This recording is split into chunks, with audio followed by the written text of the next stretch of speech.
Hello everyone, Benjamin Lindsay here, managing editor at Backstage. Going to give people a few seconds here to join this live with me today. We are sitting with actor Josh Lucas for his new film Murderous Trance. Of course, you know him over the years for all his incredible screen work, his stage work.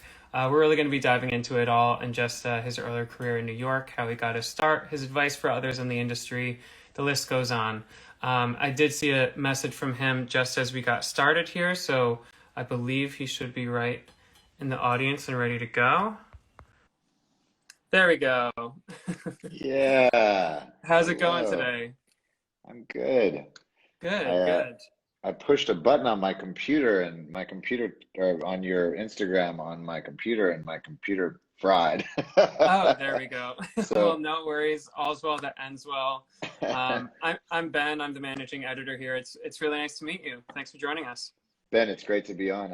I definitely have a long history with your backstage site, that's for sure. Yeah, yeah. Well, I mean, we love hearing that. I was obviously doing some reading up on you prior to meeting you today.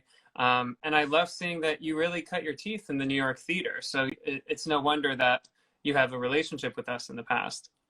Oh, without a doubt. I mean, Backstage West was, Backstage East, but both of those were the place that I used to go. I mean, look, it's so interesting to think about how we used to do this. I mean, my first audition came from the Seattle PI, the basic, the newspaper up in Seattle, and Hmm. the help wanted ads, and the actor wanted. So when I got down to LA, I realized it was, you guys, and then New York, you guys, and so. Obviously, I'm sure you weren't there back then, but it's how I got my auditions. Not bad, not bad. Yeah, I mean, we love hearing that, and maybe you won't be surprised to hear that that's often the case. I'll have folks like you join us for an Instagram Live, and yeah, their first auditions were coming from the likes of us. It's pretty cool. Well, I even have a precise story about it. So when I first got to Los Angeles, I got, my first copy of Backstage magazine and had all the cast listings and all that. And it was like a little newspaper back at the time. Yes, yes. And I sent in they were, said actors wanted of a certain age and blah, blah, blah. And I sent in to the address on actually, I think I drove my headshot over to the place that had the address through your magazine at the time Mhm. and dropped it off. And the lady was like, "You're not supposed to drop that off in person. You're supposed to send it in." And anyway, she took it and gave it. She was the assistant receptionist basically there, Mhm. and gave it to the casting director, who was Janet Hershenson, who Janet Hershenson was Steven Spielberg's casting director. Mhm. Mhm. Her and Jane Jenkins, and they brought me in, and I almost got that movie. And then they said, "Hey, look, we will, who's your agent?" I was like, "I don't have an agent." And they're like, "Oh, well, let us make a couple phone calls for you." And so I owe you an agent. I owe you my first jobs. I owe you all of Wow. All right. All right. it. I'm All not just right. saying it, man. It's all true. Yeah, yeah, that's awesome. Awesome to hear. I mean, we're kind of talking about this early career space. It's funny, your name actually came into my inbox the other day in relation to the star of The Wilds, Mia Healy. Did you help her find an agent when she came to Los Angeles? Does this story ring a bell to you?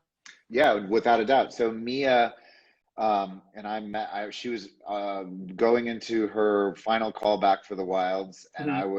I had a meeting at Warner Brothers, and she was sitting outside, and she was reading the material by herself, and I was, said, "Hey, do you want to read the material with me?" And she was like, "Oh my God, thank you so much." And so I just sat down and we read the material back and forth a bunch of times, and she was spectacular, to say the Hmm. least. And she was like, "So, what do you do?" And I was like, "Well, I'm an actor as well." She's like, "Oh, really? Oh, wow, what a coincidence." And she left. She went back to Australia and she got that part. And I called my agent and said, "I did this reading with this girl and she was spectacular. I think you guys should, think about at least checking her out because she just got a big job." And Yeah, so, yeah. yeah, here we go.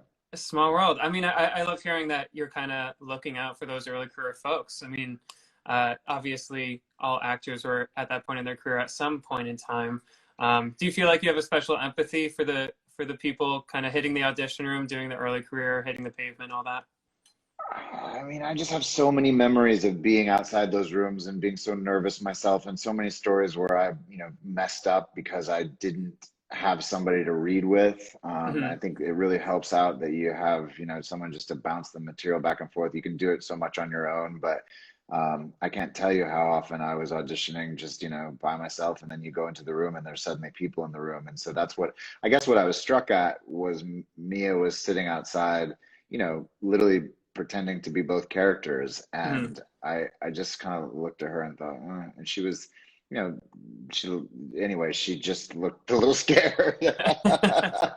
um, but yeah, I remember those days where, I still do it, man. I auditioned yesterday or the day before yesterday for a movie, Yeah. and I did it on Zoom, and it was terrible and terrifying, and, still So doing it. I guess that feeling never really goes away, even at this point. My favorite story in this way was driving to set the very first day on American Psycho, and it Hmm. was an early big movie for me, and I got in the van, and Willem Dafoe was sitting in the front seat with the driver, Hmm. and I got in. And I said, "Mr. Dafoe, I just got to tell you, I'm a huge fan, and I'm just really nervous right now." He turned around, and he goes like, "Yeah, so am I."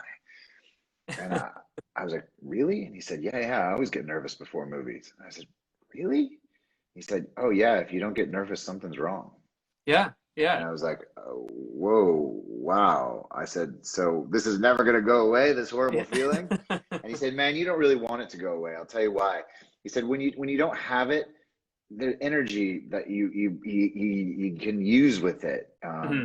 and I can tell you, every night before I've gone on stage on a Broadway play or any play for that matter, I've had that feeling, except for a couple nights where I was just too relaxed, or I just didn't have it." And I've had some friends in the audience who were like, "Man, you seemed a bit bored up there, Yeah. huh?" And once you know, it turns out that you need the vent. Yeah. Fair enough. So, To jump to your latest project, this film, Murderous Trance, you've been kind of sharing about it, speaking about it. It seems like it's been a years long process to finally get to the audiences. Could you tell us about that journey and why you're excited it's finally hitting our screens? movies are hard these days. It's the whole world of streaming and theatrical releases and COVID and everything, that it's not a straightforward shot Hmm. anymore. And even movies with huge movie stars can get lost in the mix. And I we really wanted this movie to get out there theatrically, and then things changed, and so we kind of had to change gears, and that's taken some time. But more, it's about the idea that we have this spectacular true story Hmm. about this murder and bank robbery that happened in the 1950s, and the guy who committed it, the crimes, was under a trance. He was under hypnosis, Hmm. and so it's the first and only known story where the police and then detectives and everyone tried to figure out, well, who do they arrest? Do they arrest the guy who did the crime, or did they arrest the guy who put him in the spell, in a sense? Yeah. So it's an amazing true story. But I believe in this movie. I believe in the director. This actor who I worked with, these couple actors are just spectacular. And, Hmm. movies are hard. We don't make much money doing them anymore. People don't believe, but that's true. And so you fight for them to get out there because you love the work that you've done. It's the same when you do a small play or even when you do a big movie. It's the same exact journey. This one was a really interesting experience for me from a performance standpoint, Yeah. because I did the whole movie, shot it in 8 days, and we shot in Zagreb, Croatia. Hmm. And when I arrived there, I had terrible jet lag, and I went straight to work the first day, and I was seriously jet lagged to the point that I couldn't sleep that night, and I went back to work the next day. And you know that feeling when you're jet lagged or when you're exhausted, where you just have a bit of a temper, Hmm. your eyes look a little crazy, Yeah. you don't feel good. And I realized it was really helping my performance. I imagine. Yeah. So I didn't sleep for pretty much the whole 8 days I was there, and my acting just got better and better. Yeah. Oh, well, aside from the jet lag, was this role, did it pose any unique challenges that you haven't kind of crossed as a performer before? How to make you a better actor at the Look, end I of it? think I think for all of the people listening and watching, we all know that it's the most fun to play bad guys oftentimes because you kind of get to, sink your teeth into the scenery, and you Hmm. oftentimes get to play somebody who's so far away from who you really are. Hmm. And in this case, that was obviously true, but the research the director gave me a lot of research that he had done. He'd met with the family of these people, and he really had delved into it. He taught himself and learned hypnosis. He'd practiced hypnosis. And so he, from the beginning, was talking to me about these very incredible concepts of the character and the psychology behind him. And he was Hmm. even trying to connect the dots in terms of the world we live in right now, in terms of mass manipulation and social media and all these different Hmm. huge ideas. And so it all was a big, mad cauldron in my mind. And it's not it can be great fun to play the bad guy, but in this case, it was a bit weird because this guy was real, and he was basically a serial killer. And so, trying to understand like why someone would do these things that he did were pretty disturbing, Yeah, and yeah. really fun to play at the same time. Fun to play. It gives you a lot to chew on. But Mm, I mean, just what a wild true story. I mean, you said it before, but indeed. just the fact that it is actually based on real events Mm. is incredible. Um, Aside from this guy, I mean, it sounds like you were presented with a lot of research, the psychology of the character, but looking to your general process, if you will, are there kind of the tenets to the Josh Lucas process in breaking down a character and finding how you're going to get it in your bones? What are your tricks of the trade when it comes to that? I got to say, I think, if you look back at my resume, and the things I'm drawn to most are true stories, because Hmm. the idea that truth is always stranger than fiction. And so with that comes, oftentimes an amazing amount of research. It becomes an amazing amount of responsibility. Hmm. And when you can talk to people, or really get into and read about someone's life, I find that to be the most rewarding, because you always end up, at least in my experience, having compassion or empathy for the person. It's This character is a little different because he was so disturbing, but for the Hmm. most part, like Charles Lindbergh, for example, when I did the Clint Eastwood movie with DiCaprio, Hmm.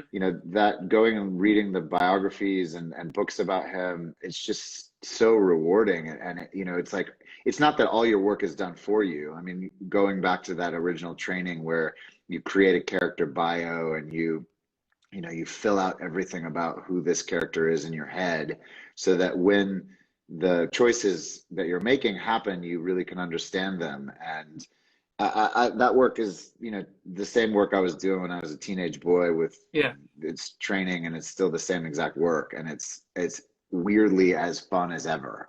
Yeah. I would say Well, that's the truth. every project definitely poses a new challenge, something new and Mm. exciting. But I'm not surprised to hear that that foundational training is kind of always in your back pocket. You're always going to be pulling on that. I really lucked out. I really wanted to go to Juilliard, and I didn't know. First of all, I have no idea if I ever would have been able to be accepted. Hmm. Plus, I was already working, so I didn't really have the chance or the financial resources to go. Hmm. So what I found when I went to New York is that a lot of those teachers, they taught privately. And so I sort of tracked down some Juilliard teachers, and I studied, voice and movement and acting and all these different things with a bunch of teachers who at the time were teaching at Juilliard. Hmm. And all of that, all of those original sort of technique classes and tricks, or not tricks, or resources, really is what tools, that's what it is, Yeah. it's Yeah. tools. Those are still absolutely the things that I adamantly use, and sometimes honestly just have a lot of fun talking with other actors about. It's a joy that way. It's funny. Yeah. I remember weirdly enough doing a movie with Val Kilmer, and one of the other actors really wanted to talk to him about going to Juilliard, and he was like, "I don't talk about process." So you either like talking about it or you don't. I don't mind talking about process. I think it can be a lot of fun, actually. Yeah. Yeah. I don't want to get lost in it, but it definitely. A buddy of mine and sort of new friend of mine, he's a pretty heavy Meisner actor, and I studied Meisner as well, and so it's a treat to, I haven't talked to somebody about Meisner in years, and it's great to go back and kind of plow through those old stories and Yeah. Yeah. And those old. do you still use like the the process of Meisner? Are you using Without a it doubt. I mean, I lately? use Meisner as much in my acting life as I do in my personal life. I mean, Yeah. Meisner really is about, listening and trying to be as present and truthful as possible as you listen to somebody, and as you try and understand what they're feeling and thinking. And I tell you, I probably use it in my personal relationships as much or more than my acting relationships. And Yeah. look, to bring it to a weird thing, like I don't know about your audience, but COVID's been really hard. I haven't had almost anything happening in COVID, and Mm. COVID's been a total shutdown in my career and life. And so, my in in my mind. Yeah. Well, I would say that with our working audience or working actor audience today, you're not alone in, Yeah, in experiencing a bit of a lull for this last year. sure. I can't believe that it's been a year. I'm got to get used to saying that. But we're kind of talking about it now. First of all, I think it's fascinating that something like Meisner can also be a structure of communication and an emotional structure outside of the world of acting. When it comes to those early years when you were getting that training, what's a piece of advice that you would give your younger self in terms of the career of it all? Anything that you've learned along the way that you wish you knew back then? I don't know if it was Paul Newman who said it or who it was, the idea of take the work super seriously and take yourself less seriously, or you know what I mean? Like and I mean that, like, I really think I found myself struggling as a young actor, like, I'm serious. And it's like, yeah, that didn't help me at all. But Mm-hmm. what did help me was taking the work seriously. And, like, I've done now 2 movies with Christian Bale, who I think is easily one of the greatest actors on earth. And that guy's, he's a wonderful guy. He's humble, and he's incredibly serious about what he does and his work and his process, but he doesn't take himself too seriously, Mm-hmm. and that's it. And I've found the greatest actors I've worked with in my life can be a lot of fun, and can be really good, gentle people. And I think there's this mistake that people have of, like, oh, well, I have to be, the most serious badass method actor. I think that can work for some people, but Mm-hmm. I tell you, it's not. Weirdly enough, Christian's a perfect example of a guy who his process is as deep and powerful as anybody on earth, but he's not. He's not what maybe people have said he is. That's for sure. Yeah, yeah. And Yeah. in the same sense, I mean, I hear all the time in speaking with actors that the work suffers if you're not living a full and emotionally engaged life. And if you're Mm. too lost in the work, you're too lost in the technique or the process of it all, then you're missing out on the things that kind of make a life and that ultimately feeds the acting. It's why I think actors oftentimes just get better and better. I mean, Yeah. I think that the more we understand love, the more we understand pain, empathy, being a parent, problems like pain, trauma, all of it, like all of that stuff feeds us. Now, I also think the idea that we feed ourselves those experiences to enhance our art, that's something I don't necessarily think has been good for me. Hmm. I have an artist friend. She's a really amazing artist. And at one point I said to her, are you addicted to suffering because you think it helps your art? And she said, maybe. And I said, I actually don't think it helps your art. I think it Mm. hurts your art. And interestingly enough, she changed gears, not because of me by any means, but she became much more a happy person, and her art has just gotten wildly better. It's really Yeah. interesting. And I think that sometimes can be true for actors too. Yeah, a theory proven true, certainly. Mm. Well, as a final question for you today, Josh, this has been great to have your ear for a moment. Thanks for joining us. You mentioned that this has been a difficult time for actors, no doubt. Mm. That you yourself have hit a lull in booking the work because the work isn't there. So, what advice do you have for actors out there who find themselves in a dry spell to push through this, to get through these times, and come out on the other end? Really, it's about the idea that we are a community that is all absolutely in the same exact space. I think the idea that we always look that the grass is greener on the other side, me having a project come out right now, it's coming out because we made it years ago. Hmm. Here's the good thing. This movie would not be coming out if it wasn't for COVID, because it would have, there would have been a million other movies. Hmm. And so that's the silver lining, at least for me. But I think it's finding creativity.